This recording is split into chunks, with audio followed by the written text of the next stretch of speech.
The office atrium was sterile, flooded with daylight, and full of rushing employees who never paused.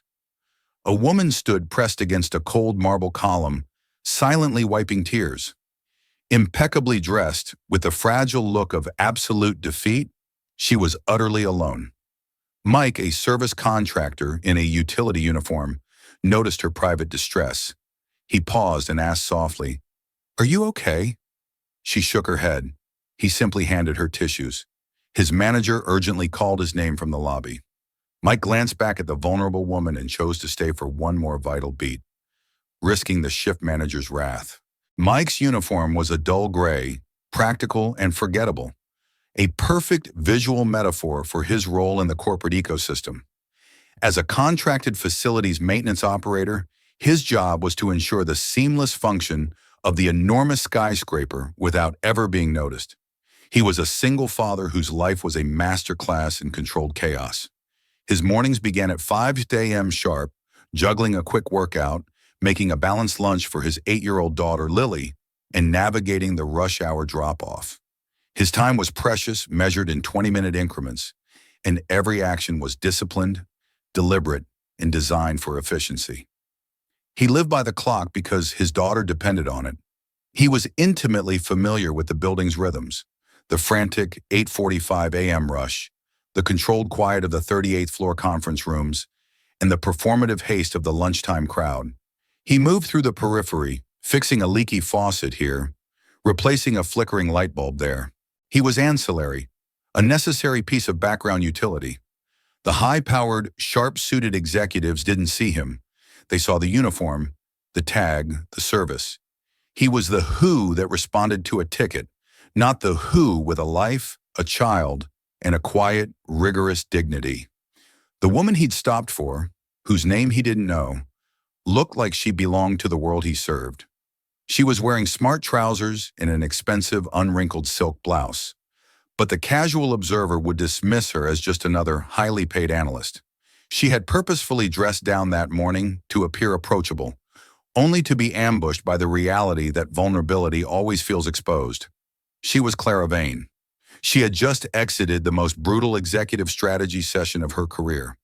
A trusted board member, someone she had mentored and championed, had used her prepared data to launch a hostile takeover attempt of her primary initiative.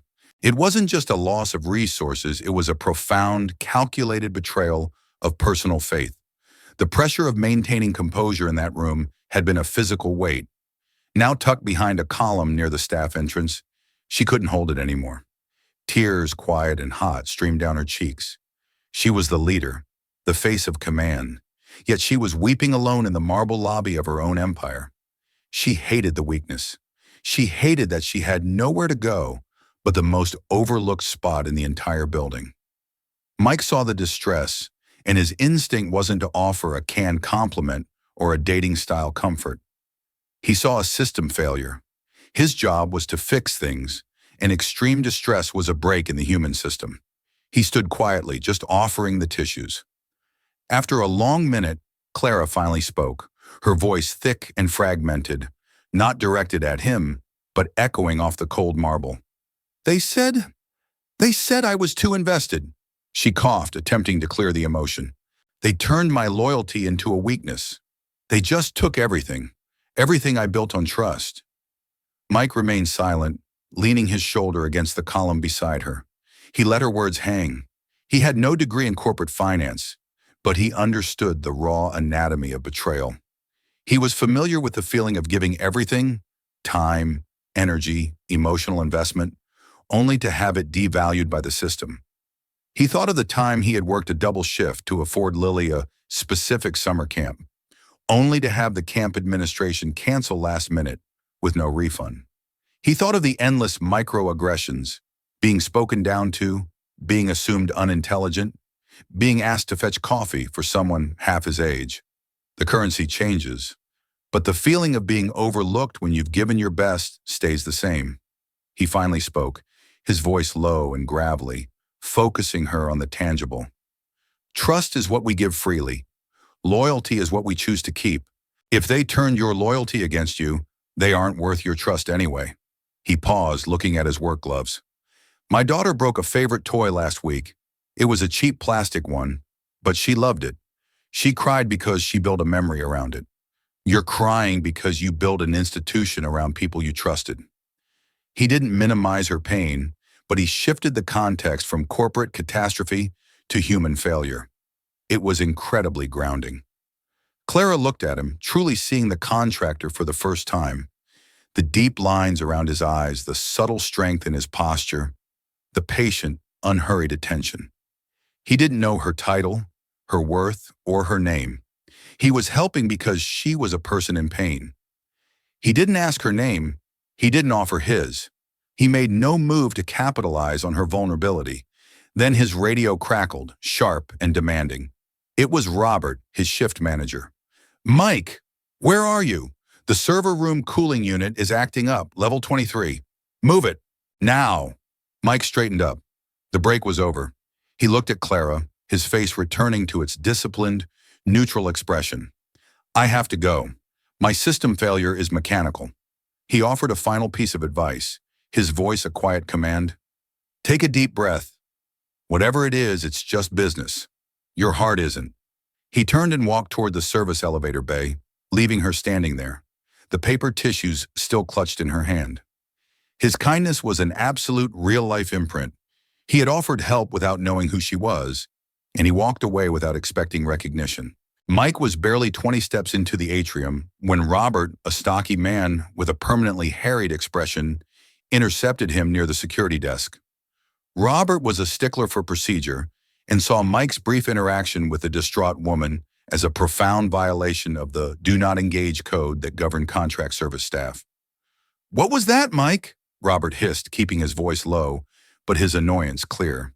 He glanced pointedly at the woman Clara, who was now straightening her clothes and trying to compose herself near the column.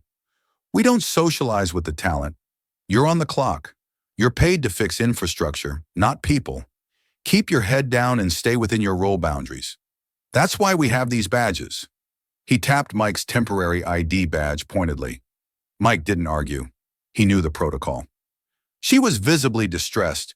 "I offered a tissue. I'm moving now, level 23. "She was fine," Robert insisted, emphasizing the word with a roll of his eyes. "You almost made me lose my rhythm tracking you. Now go, and watch yourself. I saw you loitering." Mike felt the familiar, cold sting of institutional contempt. He was always being watched, not for his quality of work, but for potential infractions. He was an easily replaceable commodity. As he finally headed toward the elevator, he caught the eye of a junior executive who had witnessed the exchange. The executive gave Mike a brief, dismissive look. The look that said, "Know your place." Clara, meanwhile, had quickly slipped through a discreet side door, disappearing into the internal maze of the company. Mike didn't expect to ever see her again. She belonged to a different world. The rest of Mike's day was colored by Robert's reprimand. On level 23, while troubleshooting the cooling unit, the job required careful calibration, a precise three-point turn of a large valve. Mike was focused, but Robert lingered, arms crossed, offering unsolicited supervision. When Mike's gloved hand slipped slightly on the valve handle, causing a faint clink against the metal casing, Robert pounced. "Did you just scratch that unit, Miller?" Robert demanded, his voice laced with the eager anticipation of fault. Mike checked the unit. "No, sir. Just a slight slip. No damage." "No damage yet," Robert corrected, leaning in. "You need to focus, Mike. If you're going to be distracted by every little thing in the atrium, you won't last here. We need professionalism. This equipment costs more than your annual salary. Focus on your job. Stick to the wrench. Leave the advice to the people who are paid to think." The words were a direct jab at Mike's brief lapse of human connection. The implication was clear. His humanity was a liability, and his role was strictly mechanical. Robert stood there for 5 more minutes, making Mike feel the acute pressure of being scrutinized for a fault that hadn't occurred. This constant surveillance was the true cost of his contract, the forfeit of his right to mental presence and personal judgment. Every second spent worrying about being caught meant less mental bandwidth for the meticulous work of keeping the skyscraper operational. The incident, though minor, threw Mike's disciplined rhythm off. The rest of his shift felt heavy, his movements less fluid. The injustice of being chastised for an act of simple kindness grated on him. He knew that for high-level employees, a simple 5-minute conversation at the column would be seen as networking or a crucial break. For him, it was a loitering offense, a reminder of the strict, invisible class lines drawn by the badge around his neck. He worked hard not just to earn a living, but to preserve his inner self-respect against a system designed to wear it down. Today, the system had won a small, ugly battle. Back home, Mike couldn't shake the feeling of being judged. He helped Lily with her homework, cooked dinner, and watched the nightly news, all while the echo of Robert's patronizing voice lingered. Leave the advice to the people who are paid to think. Mike was a thinking man, resourceful and disciplined, precisely because he had to be. His daughter's future depended on it. But in that building, his brain was irrelevant. Only his hands mattered. He thought briefly about the woman. He hoped she was okay. He hoped her pain had lessened. But he banished the thought quickly. He had done his part. She was part of the talent, the world that moved in the light. He was just the shadow that kept the light switch on. The brief, intense moment of shared humanity felt distant now, already fading under the mundane, crushing weight of professional class prejudice. He cleaned his tools, preparing for the next day, not knowing that the small, silent choice he had made that morning was about to dramatically alter the trajectory of his forgotten existence. He was at the breaking point of his endurance, a moment before his quiet dignity would be validated or crushed entirely. If you'd like to see how this moment unfolds, you're welcome to subscribe and continue with us. The following morning, Mike arrived for his shift. The air in the service hallway felt unusually charged. Everyone from the janitorial staff to the contract security guards was buzzing about a mandatory all-hands company meeting called abruptly for 10 a.m. It was highly unusual for the entire building, including maintenance and operations, to be summoned. Robert, Mike's manager, was pacing nervously, adjusting his tie and barking orders about punctuality. At 9:55 a.m., Mike and Robert, along with hundreds of other employees and contractors, filed into the main auditorium. Mike took a seat in the back row, the customary location for service staff, far from the elevated stage reserved for executives. The tension was thick, a mixture of anxiety and rumor. Everyone expected a major announcement, perhaps a new CEO or a massive restructuring. Twist 1, the owner steps forward. A severe-looking man from legal stepped onto the stage. He delivered a brief, sterile introduction about the company's need for strategic and cultural recalibration. Then he gestured dramatically toward the back of the stage. "We are delighted and privileged," the lawyer announced, his voice booming over the speakers, "to introduce the individual who will personally oversee the next phase of our company's growth. She is the majority stakeholder, the chair of the board, and the owner of this institution, Ms. Clara Vane." The auditorium gasped. The quiet shock was palpable. Mike, sitting in the back, felt a cold wave wash over him. Clara Vane. The name was instantly recognizable as the legendary, often invisible force behind the company. But the moment of shock had nothing to do with her corporate status. It was the name of the woman he had met in the atrium. The collective silence of the room was immediately broken by the frantic, low murmur of the front row executives, their faces contorting in a mixture of realization and outright terror. They knew they were exposed. Mr. Davies's jaw hung slack. Robert, sitting beside him, visibly swallowed a knot of dread. Clara Vane walked onto the stage. She was wearing a perfectly tailored commanding power suit, a stark contrast to the slightly rumpled silk blouse from yesterday. Her hair was pulled back, her posture was impeccable, and her exhaustion was replaced by an aura of absolute, unwavering authority. She was a different person, yet instantly recognizable. She owned the company, and she had been crying alone behind a marble column yesterday. The room fell into a terrified silence. The executives in the front rows, the very people who had undermined her, were pale, their smiles frozen. Twist 2, the unspoken recognition. Clara didn't waste a moment on pleasantries. She stepped to the microphone, her presence commanding every eye. She scanned the sea of faces, her gaze sharp, piercing through the tiers of seniority. Then her eyes settled on the back row. They stopped directly on Mike. Their eyes met for a long, silent beat. It was the same steady gaze from the atrium. Only now, the power dynamic was violently reversed. Mike, in his gray uniform, gave a slight, almost imperceptible nod of acknowledgement. Clara returned it, a tiny, knowing gesture that only the two of them understood. She didn't call him out. She didn't explain the tissues. She used the power of silence, making her recognition a private bond, not a public spectacle. She began to speak, not about profits, but about culture. I understand, Clara announced, her voice firm and measured, that for some, this company has become a place where personal loyalty is mistaken for corporate vulnerability, a place where genuine human distress is ignored, and where the dignity of service is forgotten. She spoke with the authority of someone who had just experienced the problem firsthand, on both ends of the spectrum. Her words were a subtle but devastating critique of the atmosphere of callous indifference that permeated the building. She then shifted her attention, her voice sharpening, and pointedly addressed the executive rows. I have spent the last few hours reviewing key organizational charts and recent performance reviews, she stated, and I see a pattern of inefficiency and a failure to recognize the value of our entire human infrastructure. We cannot claim to be a great company if we fail to respect the people who keep our very lights on. Mr. Davies, the senior operations vice president, who had given Mike the dismissive look yesterday, stumbled, caught completely off guard.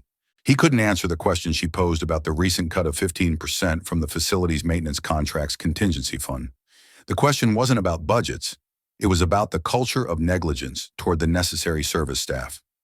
Then she turned her attention to Robert, Mike's manager, who was sweating visibly a few rows in front of Mike. Robert, she said, her voice softer, almost dangerously controlled. I understand you were recently tasked with managing punctuality and staff conduct. Can you explain your metric for distinguishing between necessary human interaction and loitering for staff operating under an hourly contract? And specifically, what is your understanding of the psychological impact of being constantly scrutinized and micromanaged? Robert stammered, completely unable to formulate a professional answer. Clara cut him off. Your failure to prioritize human dignity over trivial rules of appearance is noted. That ends today. The power dynamic had changed. The twist wasn't just who she was, it was how she used that power, not for revenge against her executive betrayers, but to challenge the entire system of class prejudice, triggered by the kindness of the lowliest person in the room. In that silent exchange of glances, Mike understood that his simple act had provided Clara not just with a moment of comfort, but with the necessary perspective to execute her corporate reckoning. The whole room was suffocated by the unspoken revelation. The boss was crying, and the maintenance worker had been the only one kind enough to notice. The emergency meeting concluded abruptly, leaving behind a silence heavier than any noise. No one was publicly humiliated or fired, but the axes of accountability had been clearly sharpened. The focus was no longer on Mike or Robert, but on a mandatory, immediate system overhaul aimed at correcting the cultural disconnect Clara Vane had exposed.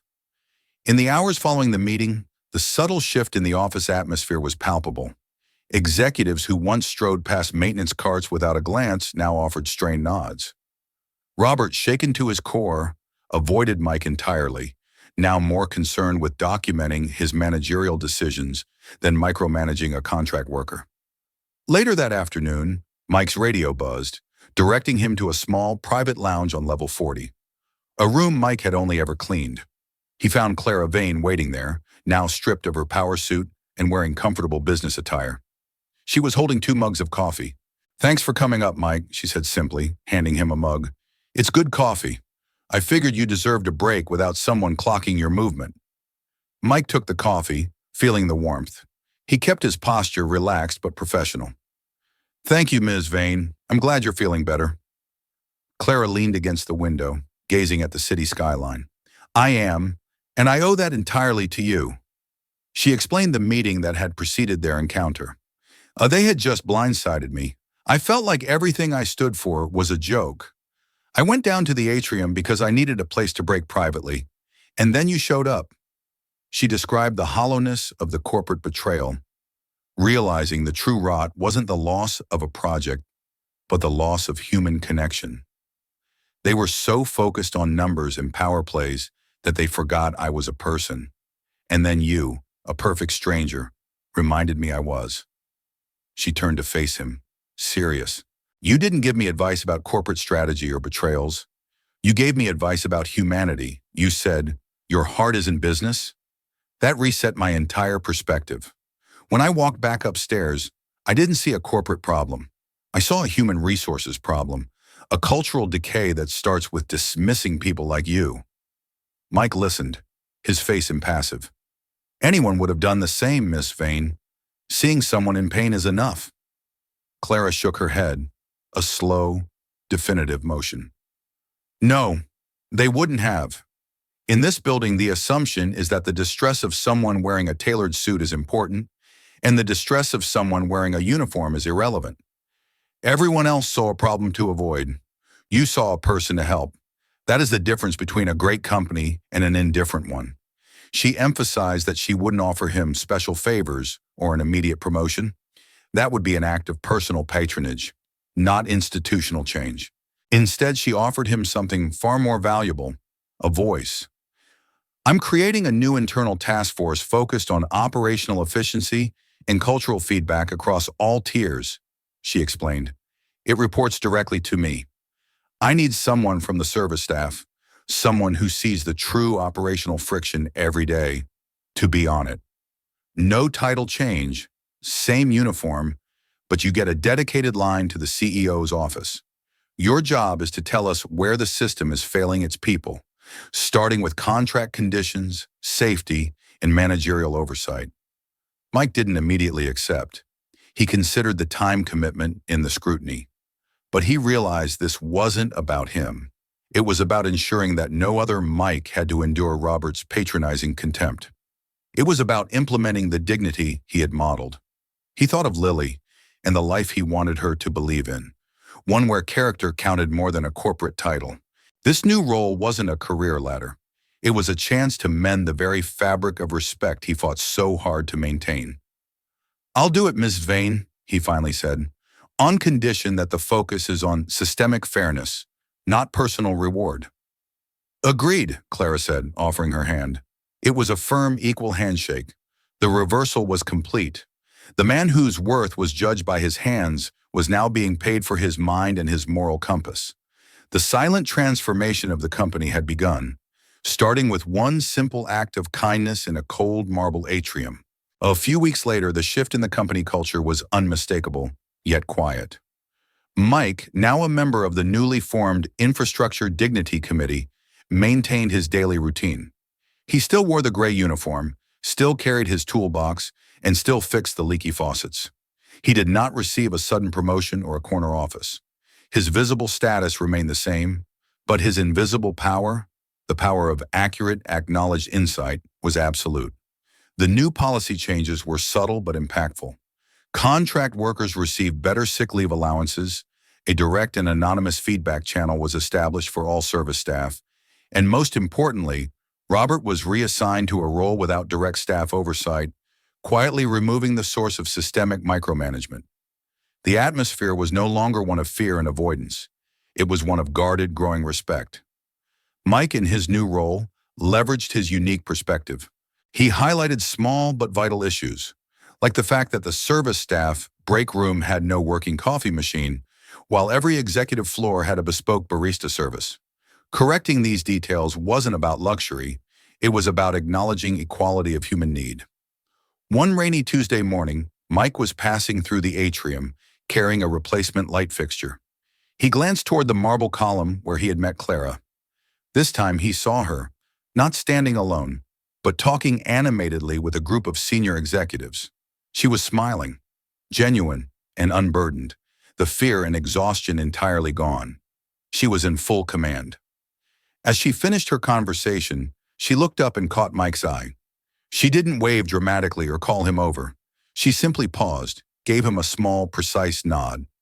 The same nod they had exchanged in the auditorium, a silent acknowledgement of their shared secret and the new reality it had forged.